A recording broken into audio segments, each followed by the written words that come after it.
Dear Esther, I have now driven the stretch of the M5 between Exeter and Bristol over 21 times. But although I have all the reports and all the witnesses, and have cross-referenced them within a millimetre using my Ordnance Survey maps, I simply cannot find the location. You'd think there would be marks to serve as some evidence. It's somewhere between the turn-off for Sanford and the welcome brake services. But although I can always see it in my rear-view mirror, I have as yet been unable to pull ashore.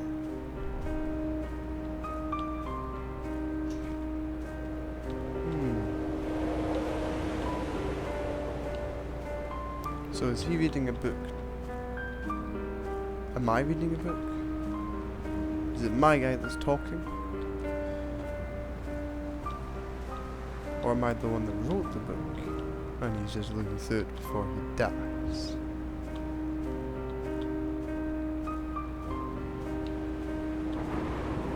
It's a cool looking ship. Have to check it out. Yep, my legs are broken.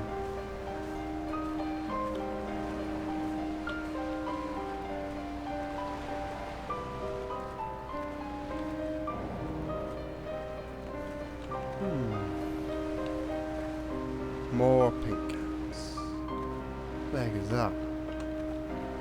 It's like a phone. No, those defibrillators. Is this a medical ship? Can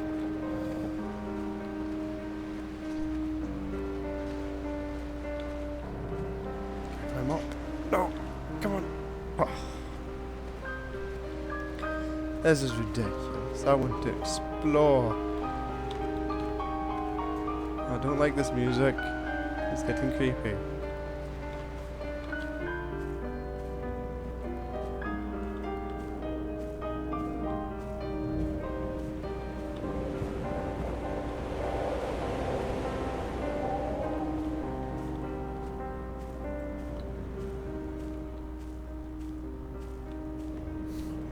Oh, there's a flash. Must be one of the barges he was talking about earlier.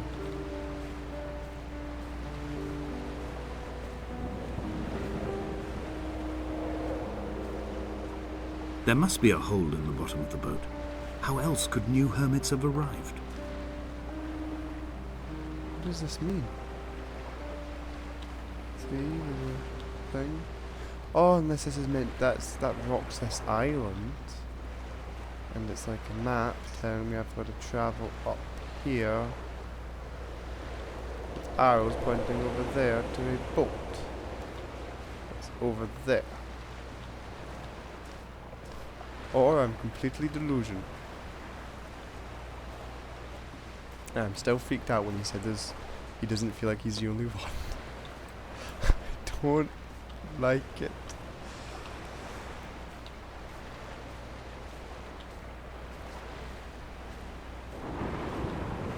I have to walk all the way back.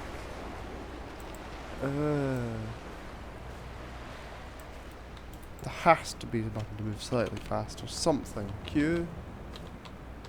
I had kidney stones and you visited me in the hospital. After the operation, when I was still half submerged in anesthetic, your outline and your speech both blurred. Now my stones have grown into an island and made their escape, and you have been rendered opaque by the car of a drunk. Deep.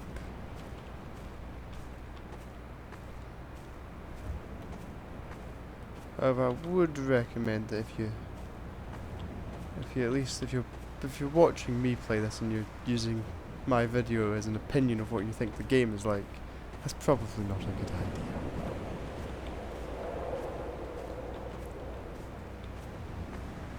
Because I have never played this game before, and I have a funny feeling I'm making a complete and utter mess of this. I've begun my ascent on the green slope of the western side.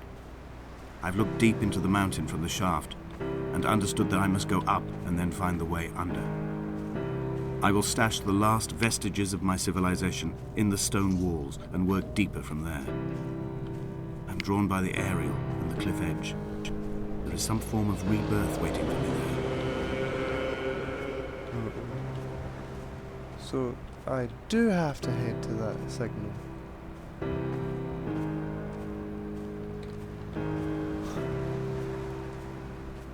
So I assume I'm reading the diary from a man who was dying. And I like the rescue party, seeing as how I started on the edge. The bothy was constructed originally in the early 1700s. By then, shepherding had formalised into a career. The first habitual shepherd was a man called Jakobsen, from a lineage of migratory Scandinavians. He was not considered a man of breeding by the mainlanders. He came here every summer whilst building the bothy, hoping eventually that becoming a man of property would secure him a wife and a lineage. Donnelly records that it did not work. He caught some disease from his malcontented goats and died 2 years after completing it. There was no one to carve white lines into the cliff for him either. That's a shame. When the oil lamps ran out, I didn't pick up a torch, but used the moonlight to read by. When I've pulled the last shreds of sense from it, I will throw Donnelly's book from the cliffs and perhaps myself with it. Maybe it will wash back up through the caves and erupt from the spring when the rain comes, making its return to the hermit's cave. Perhaps it will be back on the table when I wake. I think I may have thrown it into the sea several times before.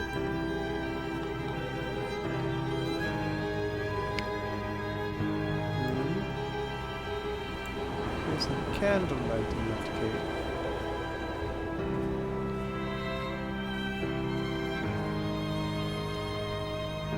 I don't check in there. This gives you a reason to go buy the game. You can sit there and have a look at it yourself. I shall skip out all the secrets, if there are any.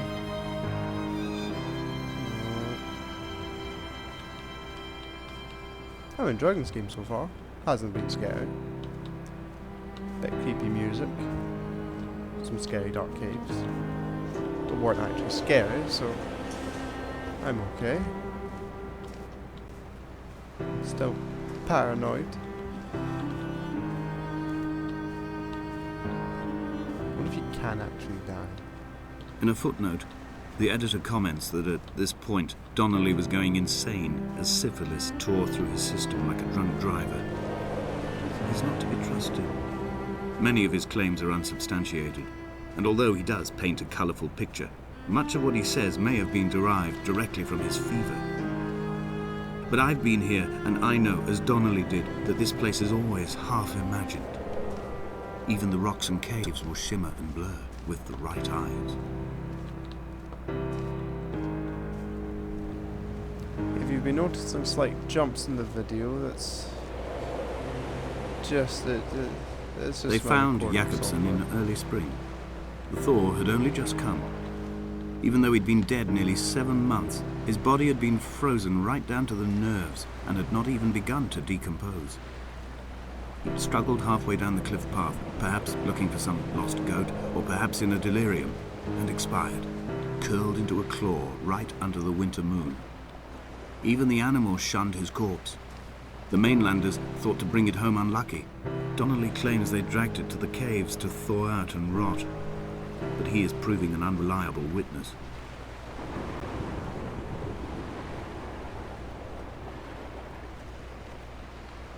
This must be a very old boat. It should be Viking.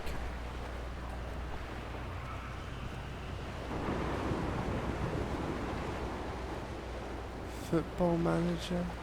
Really? Oh, football games are bad enough. Managing them? I don't even think you get to play football. No. Climbing Just down so to the boring. caves, I slipped and fell and have injured my leg. I think the femur is broken. It is clearly infected. The skin has turned a bright, tight pink, and the pain is crashing in on waves, winter tides against my shoreline, drowning out the ache of my I don't stones. like this. I struggled back to the bothy to rest, but it has become clear that there is only one way this is likely to end.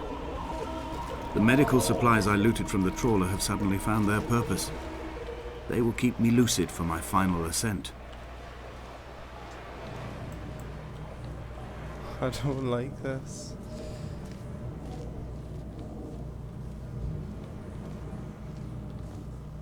I don't. No, no, no, no, no, no, no.